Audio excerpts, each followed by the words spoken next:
আসসালামু আলাইকুম আরহামতুল্লাহ। আউযু বিল্লাহি মিনাশ শাইতানির রাজিম। বিসমিল্লাহির রহমানির রহিম। সকল প্রশংসা আল্লাহ রাব্বুল আলামিনের জন্য, যিনি নিখিল বিশ্বের প্রতিপালক, অনুগ্রহশীল, পরম করুণাময় এবং যিনি কিয়ামত দিবসের মালিক। দুরূদ ও সালাম বর্ষিত হোক আমাদের নবী হযরত মুহাম্মদ সাল্লাল্লাহু আলাইহি ওয়াসাল্লামের উপর, যিনি পৃথিবীতে রহমত স্বরূপ প্রেরিত হয়েছেন, এবং তার পরিবার পরিজন, সাথীবর্গ ও তাবেঈনদের ওপর কিয়ামত পর্যন্ত আল্লাহর অনুগ্রহ বর্ষিত হোক। কবরের শাস্তি ও শান্তি সম্পর্কে আলোচনা হবে ইনশাল্লাহ। তো প্রিয় দর্শক, যারা এই মুহূর্তে ভিডিওটি দেখছেন তারা অবশ্যই ভিডিওতে লাইক, কমেন্ট, শেয়ার করবেন।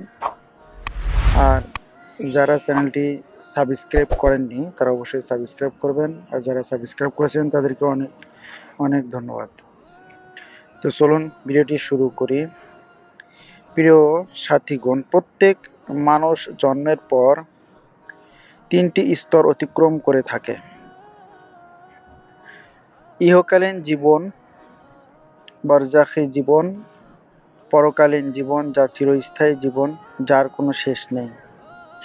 অনন্তকালের জীবন হচ্ছে পরকালীন জীবন। এই জীবনের শুরু আছে আর শেষ নেই। বরজাখী জীবন একটি বিরাট জীবন, হয় শাস্তি না হয় শান্তি, যা কোরআনের আয়াত ও হাদিস দ্বারা সাব্যস্ত। যখন কোনো ব্যক্তির মৃত্যু হয় তখন সে শান্তি না হয় শাস্তিতে থাকে, হয় শান্তিতে থাকে তা না হলে শাস্তিতে থাকে। রূহ শরীর থেকে বিচ্ছিন্ন হওয়ার পর শাস্তিতে অথবা শান্তিতে বাকি থেকে যাবে। কখনো শরীরের সাথে সম্পৃক্ত হলে তখন রূহের সাথে শরীরেও শান্তি বা শাস্তি হবে। অতঃপর যেদিন কিয়ামত সংঘটিত হবে সেদিন রূহকে শরীরে ফিরিয়ে দেওয়া হলে তার রবের জন্যে কবর থেকে উঠে দাঁড়াবে। কোরআনের যে সকল আয়াত দ্বারা কবরের শাস্তি প্রমাণিত হয় তা এই: আল্লাহ তাআলা বলেন সূরা গাফিরের আয়াত ৪৫ এবং ৪৬-এর মধ্যে, ফিরআউন গোত্রকে শোচনীয় আযাব গ্রাস করল। সকাল সন্ধ্যায় তাদেরকে আগুনের সম্মুখে পেশ করা হয়, এবং যেদিন কিয়ামত সংঘটিত হবে সেদিন আদেশ করা হবে, ফিরআউন গোত্রকে কঠিনতম আযাবে পেশ করাও।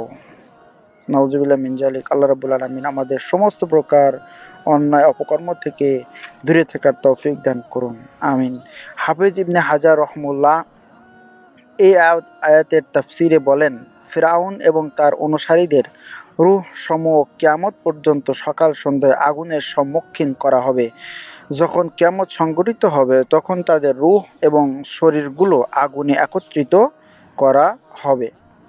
আল্লাহ, নাউযুবিল্লাহ। আল্লাহ, তুমি আমাদেরকে সরল সঠিক পথে চলার তৌফিক দান করো। আল্লাহ তাআলা বলেন সূরা গাফিরের আয়াত ৪৫-৪৬-এর মধ্যে, ফিরআউন গোত্রকে শোচনীয় আযাব গ্রাস করল। সকাল সন্ধ্যায় তাদেরকে আগুনের সম্মুখে পেশ করা হয়, এবং যেদিন কিয়ামত সংঘটিত হবে সেদিন আদেশ করা হবে, ফিরআউন গোত্রকে কঠিনতম আযাবে পেশ করাও। ব্যাখ্যা: যন্ত্রণার দিক দিয়ে কঠিন এবং অপমানের দিক দিয়ে বড়, আর এটাই আল্লাহর বাণী। সূরা গাফির আয়াত ৪৬। সকাল সন্ধ্যায় তাদেরকে আগুনের সম্মুখীন করা হবে। আল্লাহ তাআলা বলেন, অতঃপর তাদেরকে সেদিন পর্যন্ত অবকাশ দিন যেদিন তাদের উপর বজ্রঘাত পতিত হবে। সেদিন তাদের চক্রান্ত কোনো কাজে আসবে না এবং তাদেরকে কোনো সাহায্য করা হবে না। আর জালেমদের জন্য এছাড়াও রয়েছে অন্য শাস্তি, কিন্তু তাদের অধিকাংশই তা জানে না। সূরা আত-তুর আয়াত ৪৫-৪৭-এর মধ্যে উল্লেখ আছে। আল্লাহর এই বাণী সূরা আত-তুর আয়াত ৪৭। আর জালেমদের জন্য এছাড়াও রয়েছে অন্য শাস্তি, কিন্তু তাদের অধিকাংশই তা জানে না। কবরের আযাব সাব্যস্তকারী হাদিসগুলো নিম্নরূপ: ইমাম বুখারী তার সহিহ বুখারীতে আয়েশা রাদিয়াল্লাহু তাআলা আনহার হাদিস নিয়ে এসেছেন। তিনি বলেন, একদা এক ইয়াহুদী মহিলা তার নিকট এসে কবরের আযাবের কথা উল্লেখ করলে তিনি বলেন, আল্লাহ তোমাকে কবরের আযাব থেকে রক্ষা করুন। অতঃপর তিনি কবরের আযাব সম্পর্কে রাসূলুল্লাহ সাল্লাল্লাহু আলাইহি ওয়াসাল্লামকে জিজ্ঞাসা করলে তিনি বলেন, হ্যাঁ, কবরের আযাব সত্য। আয়েশা রাদিয়াল্লাহু আনহা বলেন, এরপর যখনই তাকে সালাত পড়তে দেখেছি তখনই তিনি কবরের আযাব থেকে আশ্রয় প্রার্থনা করেছেন। আসমা বিনতে আবু বকর রাদিয়াল্লাহু আনহুমা থেকে বর্ণিত, তিনি বলেন, একদা রাসূলুল্লাহ সাল্লাল্লাহু আলাইহি ওয়াসাল্লাম খুতবায় দাঁড়িয়ে কবরের ফিতনা উল্লেখ করেছেন। যেখানে মানুষ ফিতনার সম্মুখীন হবে তা উল্লেখ করার সাথে সাথে সাহাবীগণ আর্তনাদ করতে শুরু করলেন। ইমাম নাসাই আসমা রাদিয়াল্লাহু আনহার কথাটি আরও সামান্য বৃদ্ধি করে বলেন যে, সাহাবীগণ চিৎকার করায় রাসূলুল্লাহ সাল্লাল্লাহু আলাইহি ওয়াসাল্লাম শেষ কথাটি আমার বুঝতে অসুবিধা হলো। তাদের চিৎকার একটু থামলে আমার নিকটবর্তী একজনকে জিজ্ঞাসা করলাম যে, আল্লাহ তোমার বরকত দিন। রাসূলুল্লাহ সাল্লাল্লাহু আলাইহি ওয়াসাল্লাম তার শেষ কথায় কি বলেছেন?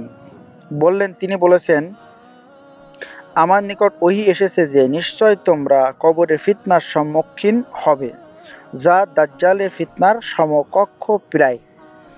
যায়েদ ইবনে সাবিত রাদিয়াল্লাহু আনহু থেকে বর্ণিত, তিনি বলেন, একদা রাসূলুল্লাহ সাল্লাল্লাহু আলাইহি ওয়াসাল্লাম আমাদের মাঝে বনী নাজ্জারের একটি বাগানে তার খচ্চরের উপর ছিলেন। আমরাও তার সাথে ছিলাম। হঠাৎ তার খচ্চরটি এমনভাবে লাফাচ্ছিল যে তাকে ফেলে দেওয়ার উপক্রম হলো।